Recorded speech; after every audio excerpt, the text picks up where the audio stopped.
യഥാർത്ഥത്തിൽ ഇന്ത്യയെ വിഭജിച്ച് ഹിന്ദുക്കളുടെ രാജ്യവും അതുപോലെ തന്നെ മുസ്ലിങ്ങളുടെ രാജ്യവുമാക്കണമെന്ന് ആദ്യം ആവശ്യപ്പെട്ട നേതാവിന്റെ പേര് ഹിന്ദു മഹാസഭയുടെ സ്ഥാപക നേതാവായ വീർ സവർക്കർ വി.ഡി. സവർക്കറാണ് ടു നേഷൻ തിയറി, ദ്വിരാഷ്ട്ര സിദ്ധാന്തം ആദ്യമായി അവതരിപ്പിക്കുന്നത്. അതിന് അദ്ദേഹത്തിന് കൃത്യമായ ഒരു വിശദീകരണം ഉണ്ടായിരുന്നു കേട്ടോ. അദ്ദേഹം പറഞ്ഞ എന്താണെന്ന് വെച്ചാൽ ഇന്ത്യ എന്ന് പറയുന്നത് മുസ്ലിങ്ങളും അതുപോലെ തന്നെ ഹിന്ദുക്കളും ഒന്നിച്ച് ജീവിക്കുന്ന ഒരു രാജ്യമാകാൻ പാടില്ല. കാരണം എന്ന് വെച്ചാൽ ഇന്ത്യ ഹിന്ദുക്കളുടെ മാത്രം രാജ്യമാണ്, ഹിന്ദുക്കളുടെ പിതൃഭൂമിയാണ് ഇന്ത്യ എന്ന് മാത്രവുമല്ല അവരുടെ ഹോളി ലാൻഡ് പരിശുദ്ധ ഭൂമിയും ഇന്ത്യ തന്നെയാണ്. എന്നാൽ മുസ്ലിങ്ങൾ അങ്ങനെയല്ലല്ലോ, അവർ കടന്നു വന്നവരല്ലേ, അവരുടെ പിതൃഭൂമി ഒരു പക്ഷേ ഇന്ത്യ ആയിരിക്കാം, പക്ഷേ അവരുടെ ഹോളി ലാൻഡ് പരിശുദ്ധ ഭൂമി ഇന്ത്യയല്ല, അത് മക്കയോ മദീനയോ ആണ്. അപ്പോൾ അങ്ങനെയുള്ളവർ ഇന്ത്യയിൽ താമസിച്ചുകൂടാ. അതുകൊണ്ട് ഇന്ത്യ എന്ന് പറയുന്നത് ഹിന്ദുക്കൾക്ക് മാത്രം അവകാശപ്പെട്ട ഒരു രാജ്യമാണെന്നും മുസ്ലിങ്ങളെ പുറത്താക്കണമെന്നും അവർക്ക് വേണമെങ്കിൽ മറ്റൊരു രാഷ്ട്രം ഉണ്ടാക്കി നൽകാമെന്നും പറഞ്ഞ ആദ്യത്തെ നേതാവിന്റെ പേര് വി.ഡി. സവർക്കർ എന്നാണ്. അദ്ദേഹം ഈ അഭിപ്രായം പറഞ്ഞപ്പോൾ തന്നെ മുസ്ലിം ലീഗിനും മുഹമ്മദ് അലി ജിന്ന അടക്കമുള്ള നേതാക്കൾക്കും അപകടം മണത്തു. അവർ തീരുമാനിച്ചു ഇന്ത്യ സ്വതന്ത്രമായി കഴിഞ്ഞാൽ മുസ്ലിങ്ങൾക്ക് ഈ രാജ്യത്ത് പിടിച്ചു നിൽക്കാൻ കഴിയില്ല, അതുകൊണ്ട് മുസ്ലിം രാഷ്ട്രം എന്ന ആശയം മുന്നോട്ട് വെക്കണമെന്ന്. യഥാർത്ഥത്തിൽ 1940 ലാഹോറിൽ ചേർന്ന മുസ്ലിം ലീഗിന്റെ സമ്മേളനമാണ് പാകിസ്ഥാൻ പ്രമേയം. ആ പ്രമേയം പാസ്സാക്കുന്നത് അതിന് 3 വർഷം മുമ്പ് തന്നെ വി.ഡി. സവർക്കർ ഈ ആശയം മുന്നോട്ട് വെച്ചിരുന്നു. അപ്പോൾ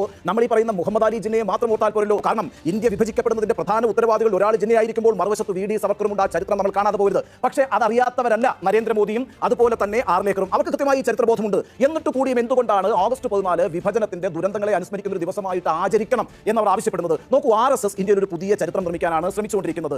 RSS ഇന്ത്യൻ സ്വാതന്ത്ര്യ സമരത്തിൽ പങ്കാളികളായിരുന്നില്ല.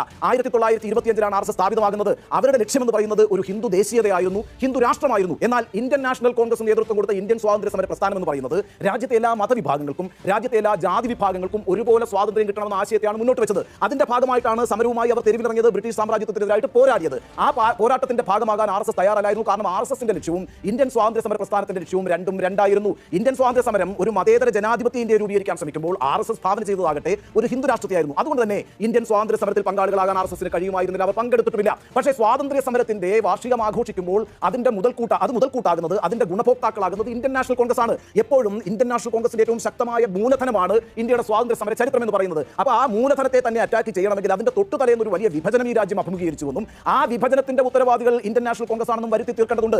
ഈ കഴിഞ്ഞ വാരം ഓപ്പറേഷൻ സിന്ദൂറുമായി ബന്ധപ്പെട്ട് ഇന്ത്യൻ പാർലമെന്റിൽ നടന്ന ചർച്ചയിൽ ഇന്ത്യൻ പ്രധാനമന്ത്രി അത് ആവർത്തിച്ച് പറയുന്നുണ്ടായിരുന്നു. ഇന്ത്യയെ വിഭജിച്ചതാരാണ്? നെഹ്റുവാണ്, കോൺഗ്രസ് ആണ്. അതുകൊണ്ടാണ് പാകിസ്ഥാൻ എന്നൊരു രാജ്യമുണ്ടായത്. അതുകൊണ്ടാണ് ഇന്ന് ഇന്ത്യ പാകിസ്ഥാൻ എന്ന് പറയുന്ന രാജ്യത്തിൽ നിന്ന് തലവേദന അനുഭവിക്കുന്നത്, ബുദ്ധിമുട്ടുകൾ അനുഭവിക്കുന്നത്, അരക്ഷിതമായി ഇന്ത്യ മാറുന്നതിന്റെ കാരണം അയൽ രാജ്യമായ പാകിസ്ഥാൻ ശത്രുവായിരിക്കുന്നു എന്നുള്ളതാണ്. ആ രാജ്യത്തെ നിർമ്മിച്ചത് കോൺഗ്രസ് ആണ്. ഈ രീതിയിൽ ഒരു ചരിത്ര നിർമ്മാണമാണ് RSS ആഗ്രഹിക്കുന്നത്, നരേന്ദ്രമോദി ആഗ്രഹിക്കുന്നത്. അതിന്റെ തുടർച്ചയായിട്ടാണ് ആർലേക്കറും ഇത്തരം ഒരു പദ്ധതിയുമായി ഇറങ്ങി പുറപ്പെട്ടിരിക്കുന്നത്. RSS അജണ്ടയാണ് ഞാൻ നേരത്തെ സൂചിപ്പിച്ചതുപോലെ സർവകലാശാലകളിൽ നിന്ന് ചെറുപ്പത്തിൽ തന്നെ ആളുകളെ പിടിച്ചെടുക്കുക, അങ്ങനെ ഒരു വ്യത്യസ്തമായ ഒരു ചരിത്രബോധത്തിലൂടെ ആളുകളെ കടത്തിക്കൊണ്ടുപോയി ഒരു പ്രത്യേക തരത്തിലുള്ള രാഷ്ട്രീയ നിർമ്മിതി സാധ്യമാക്കുക എന്നുള്ളതാണ് യഥാർത്ഥത്തിൽ ഈ നിർദ്ദേശത്തിന്റെ പുറകിലുള്ള രാഷ്ട്രീയം. ആ രാഷ്ട്രീയം നമ്മൾ ബോധ്യപ്പെടേണ്ടതുണ്ട്. പ്രിയപ്പെട്ട ഇടതുപക്ഷത്തോടും അതുപോലെ തന്നെ പ്രിയപ്പെട്ട കോൺഗ്രസ്സുകാരോടും ആവർത്തിച്ച് പറയാനുള്ള ഒരു കാര്യം, ആർലേക്കർ എന്ന് പറയുന്നത് ആരിഫ് മുഹമ്മദ് ഖാനല്ല. നാട്ടിലൊരു ചൊല്ലുണ്ടല്ലോ, പിടിച്ചതിനേക്കാളും വലുതാണ് അളയിലിരിക്കുന്നത്. ഇത്രമാത്രം.